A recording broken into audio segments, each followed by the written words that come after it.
I am the ghost of Christmas past. No, I'm the ghost from. This is going to actually be shown to you on the 21st, but I'm filming it ahead of time because I'm going to try and take a little time off. So we're filming this ahead of time. So this will be Christmas week for y'all when you're watching this.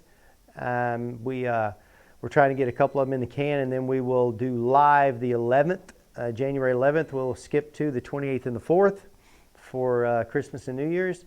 So we will actually not see you for those 2 weeks, but then January 11th we'll have two guest stars. We're thinking maybe we'll have them on here. Two guest stars for the 11th, which will be cool, and they'll be on here with me, and we'll have like a little round table-ish kind of discussion about the last of the three webinars for this site.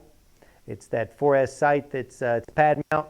It's the last one that this utility installed like this. Now they go with CT cabinets, but they actually, this was in a Padmount, got real crowded, literally, you'll see. Got a teaser coming on this one. That's a big tease. So it's going to be a very crowded Padmount when we open. And so we're going to do that, and that'll be on the 11th. Okay, so today we're going to go over the meter test at the site, and we are going today, we'll do a quick recap, then we'll do the test setup, then we'll go ahead and test the meter, and we'll talk about the results and what we got on it. And then the last one will, of course, be the CT, so we'll break in the transform for that one, and you'll get to see what we deal with in that one. It's, like I said, a little teaser there. It's quite the surprise when we open up the pad mount there. So this is, as I said, the last site. They did it this way. Now they go with CT cabinets because it gets awful crowded in there on the single phase pad mounts. But we went in there. Initially, as I said, I always connect now my easy hooks at the bottom of the test switch in case I do run into all of a sudden my load goes to nothing, if some motors cut off or whatever, I know then I'm going to need to do a phantom load test, so I'm ready to make my connections at the top with the easy hooks. On that, if you have some of those old state switches in that, you might want to get you some alligator clip jumpers, because all it is just a hunk of metal at the bottom of the tabs. There's nowhere to actually hook the easy hooks anymore on those. They didn't do that. Now they changed them up, made it a lot easier for us. But if you have those, you can always do that. And always, I do a lot of pre-test stuff now, and we're going to film some more videos highlighting a lot more of the pre-test stuff. And also, I think I'm going to do a few on just very corrosive environments and dealing with the corrosion and low loads. Got a lot more I'd like to add on that I didn't in these webinars. So we'll be adding some stuff to it. So I'm going to go ahead and pray us in. Then we'll get rocking and rolling. So this will be just for Christmas week, the 21st. So we'll go ahead and I'll pray like it was that week, and then we'll go ahead and get started. All right. Father, thank you so much for this upcoming event that has changed the world forever. It was the birth of your son Jesus there in Bethlehem, and we've been so much more blessed and fortunate for it. And just thank you so much for that incredible gift that you gave to us. He started out in that little manger and then ended up on the cross for us. And so, Father, thank you so much for that. The gift that we can never repay you for, that just humbles us so much to think that you thought that much of us and loved us so much to do that for us. And Father, let us get in the spirit, that humble spirit at this season, not to get so caught up in all the buying and the getting the gifts that we want to give to somebody, versus really remembering what this all started, which was that incredible life of your son Jesus. So thank you so much for that gift, Father, and let us just be humble. Let us be in a Christmas spirit and a Christian Christmas spirit of giving to others and thinking of others besides ourselves. So thank you so much for this season. Thank you so much for your son. And all of these things I now say and ask according to the will of him who paid it all, my brother, Jesus Christ. Amen. Cool. So we're going to go ahead and jump into it. This is the testing of the meter at the 4S pad mount site, and we'll stop and talk as we go along on it.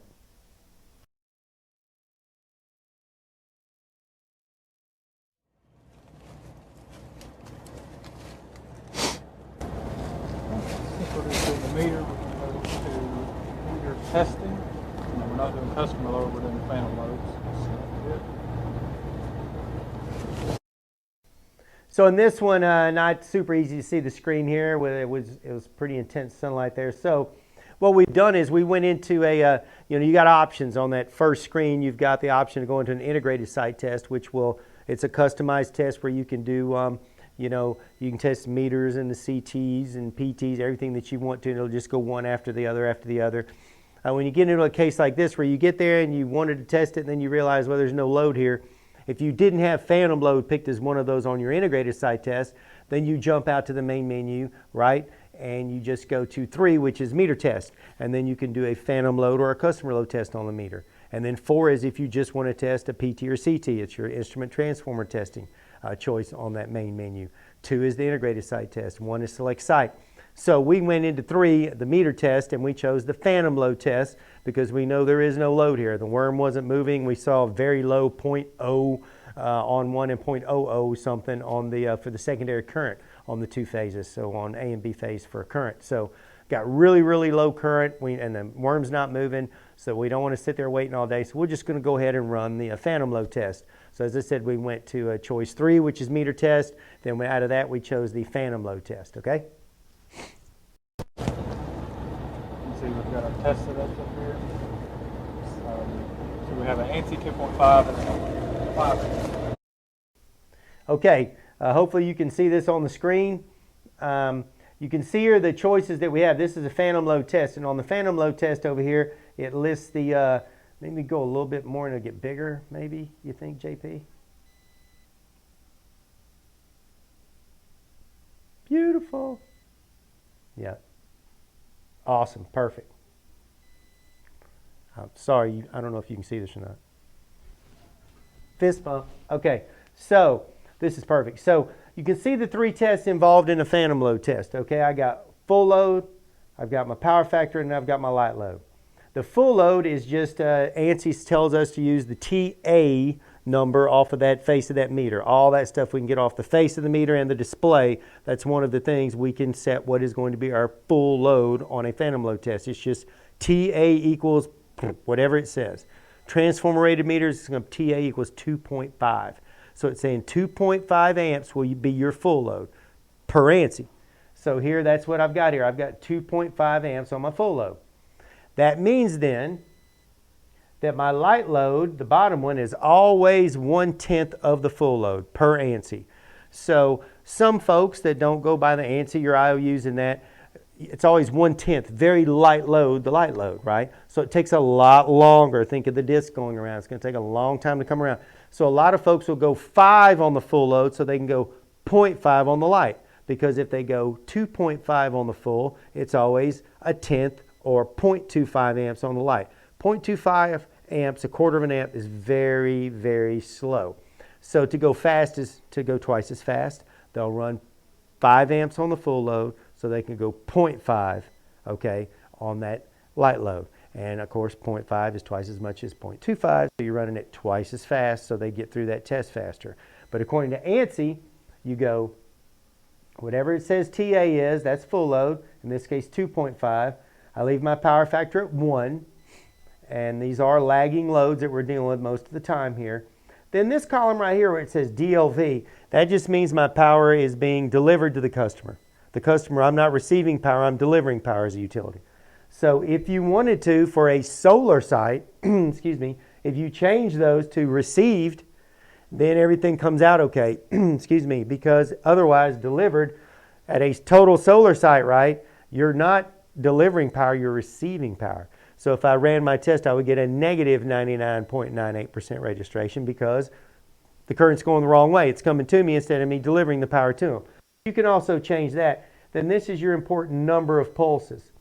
So standard test is 10, 10, 10, but you can change that, okay? And then this is the time, okay? So remember on our customer load test, we always talked about I can make the amount, time or pulses, either one, but if I put both in there, it's whichever comes first. So if I put both, which Jonathan's doing here, he's putting 10 pulses or 30 seconds, then it's just going to go whichever comes first. So if I have a very light load and my 30 seconds happen before I get 10 pulses, then guess what? It'll stop the test on whatever number of pulses happened in the 30 seconds. And you're going to see that happen here in a minute. So if, just like on the customer load, I can also do a phantom load same way if I put both of these in there, whichever comes first. If I left these 0 and 10, 10, 10, then I would go 10 on all 3 pulses. That would take a long time. So then on my power factor test, I leave it at 2.5. It goes the same as the full load, but here's the difference. A power factor test makes a bad power factor, 0.5. And when you have a 0.5 power factor, that's bad. I'm losing half off the top. I'll mention that. So that's the difference in that. Number of pulses, I left that the same in the ANSI test.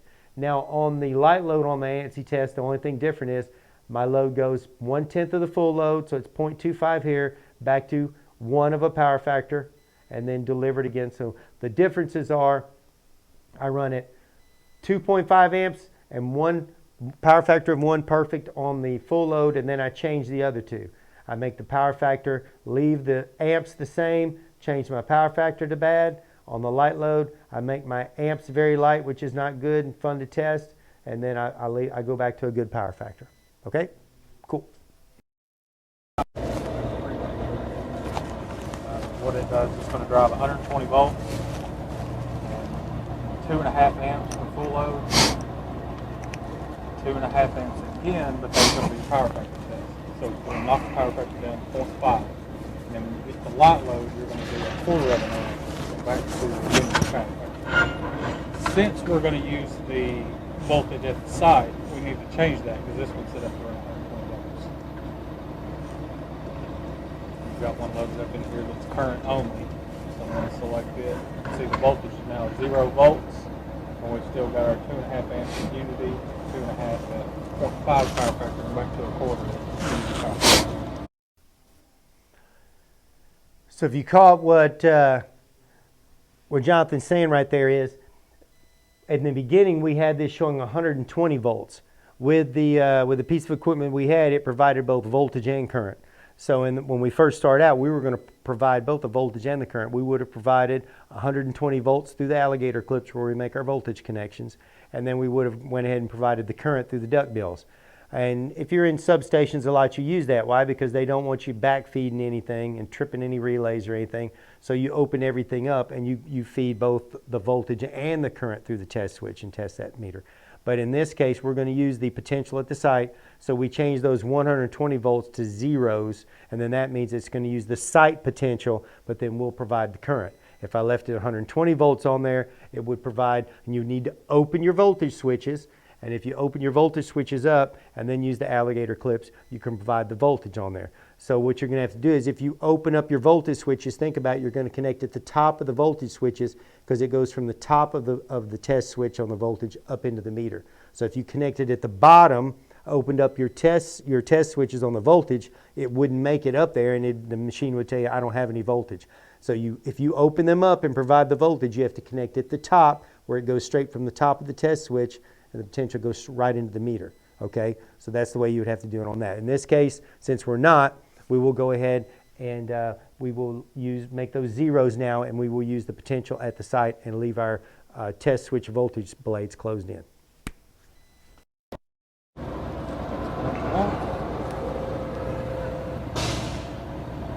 And you're going to get the prompt that says, please connect your CT jumpers. We've already done that, so we're ready to continue. How many pulses are you going? So that's something to talk about for just a second. When you're running a phantom load test, for me anyway, the big key to it from a time standpoint and then what your utility tells you, you will, it's the number of pulses. You know, ANSI will give you, the ANSI test is 10 on the full load, 10 on the power factor, and 10 on the light load. We have 3 tests that comprise a phantom load test. You have the full load test, where you get that amount, the number of amps that you're running through it, you get that off the face of the meter, which it will say TA, and then it'll give you a number. On all your transformer rated stuff, it'll say TA 2.5. And that's saying we're going to run 2.5 amps is my full load. Now, if you run the relationship between full load and light load is always the light load is 1/10. So it is just what it says. It's a light load you're going to run on there. And think about it. If I'm running 2.5 amps full load, I'm only running 1/4 of an amp, 0.25 amps on the light load. So that isn't much. So the reason I'm saying about these pulses is waiting for 10 pulses at 1/4 of an amp, you're going to be there for a while, okay? Unfortunately, some folks have to run that because that's what's dictated by their PSC, their Public Service Commission, or PUC, Public Utilities Commission, whoever it is. So you have to run 10 on that. If you don't, man, it helps you a lot from a time standpoint of not having to run 10 pulses at 1/4 of an amp on a transformer rated site. But you choose that. Everywhere that I go, it's different. It may be 10-5-2 or 5-2-1 or whatever they are, going from full load, power factor, light loads. You may run 10 on the full load because that's at full load, so you know you're going to go through them fairly quickly. Then on the power factor, when you only put 0.5 on the power factor, a little slower, but you can still run it at, you maybe run 5 of those, so 10 on the full load, 5 on the power factor load. But then when you get down to that light load, only running 1/4 of an amp, maybe you go only 2 pulses to help you with the time. Because if you run 10, 10, and 10, you can start the test and then go grab you a sandwich and come back. So it's going to take you a while. I wanted to point out something too.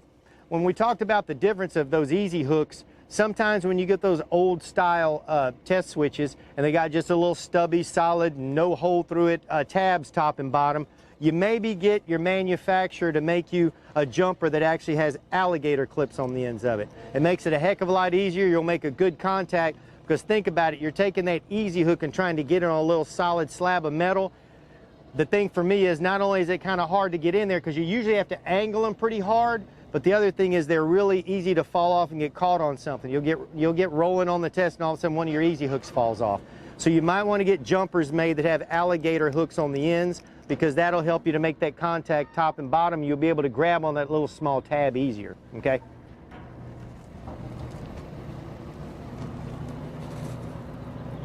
This test setup is 10 pulses over 30 seconds.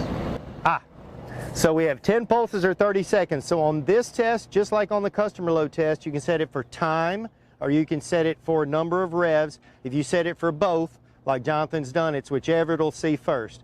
So it's set up 10, 10, 10, but it's also 30 seconds.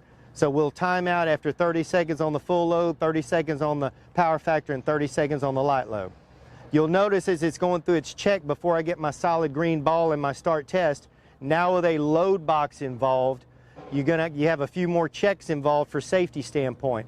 And the way that the test kit is set up is it'll send out some VA, and then it'll look for that VA to come back, and if it doesn't get it, that's when you get, for this piece of equipment, it'll say waveform generator error. What that means is I've got a loose connection or I've got a ton of corrosion. So it sees it as, I don't have a clear path here, so I don't like that. I don't want to have any damage to the equipment or a problem with personnel. Okay, if something's open and I start driving with a load box, if one of my men's leaning up against the can watching his brother working, something could happen. So it's going to say, no, I'm not going to run it. So it'll send some VA out, it looks to see what it gets back, and as long as it gets back enough, it's going to say, okay, this one can run. Otherwise, it'll give you a waveform generator error and say, no, I don't like this one. You're going to have to work on it some. I've been way south in the Keys where you got to really get the old the tongue depressor with wrapped in a sandpaper, and you got to work the jaws and everything because there's that much corrosion. Because think about it, it can't drive through that, right? So we're trying to drive through here, and the connections are just so corroded you have to work on them a little bit first.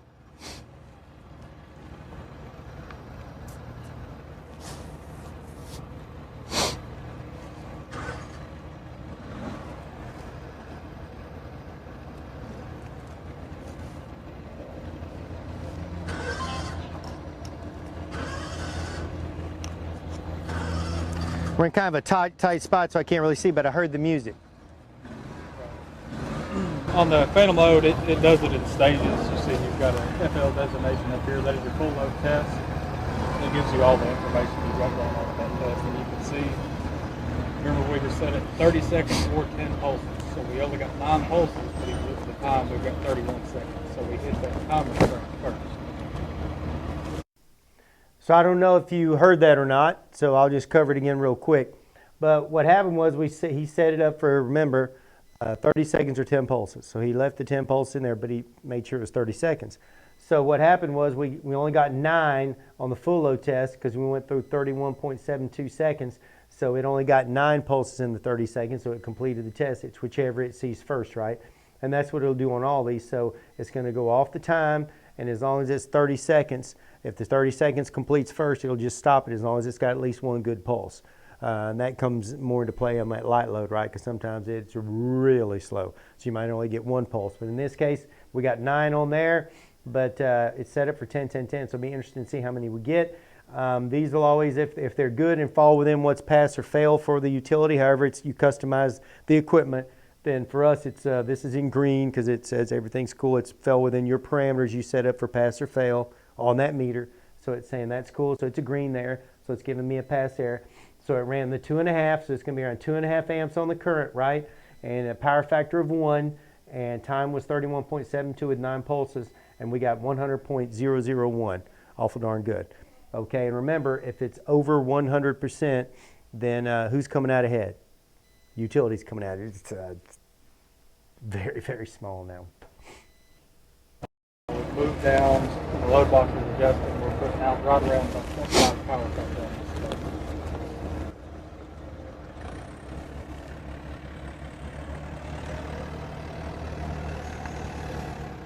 And just to point out, a 0.5 power factor is really bad, isn't it, Jonathan? Because if you think about it, if you're trying to come up with how you're going to get paid at that site, we get paid off watts, or rather kilowatts. So what happens is, how do you come up with that? It's voltage times current times power factor equals watts. When you multiply by 0.5, you're literally cutting in half. So you're supplying all the poles, conductors, transformers, and feed this customer, but then right off the top, you're losing half of your money. No one really wants to run that way. But to test, we do want to run a bad power factor through there because you're kind of giving it a nice full load going through there, which is nice. But now let's run it with a really bad power factor, and then let's run it with a really light load on it. And according to ANSI, if you can run it with a nice full load and it tests fine, with a really bad power factor and tests fine, and then a really light load, bless it and go on, okay?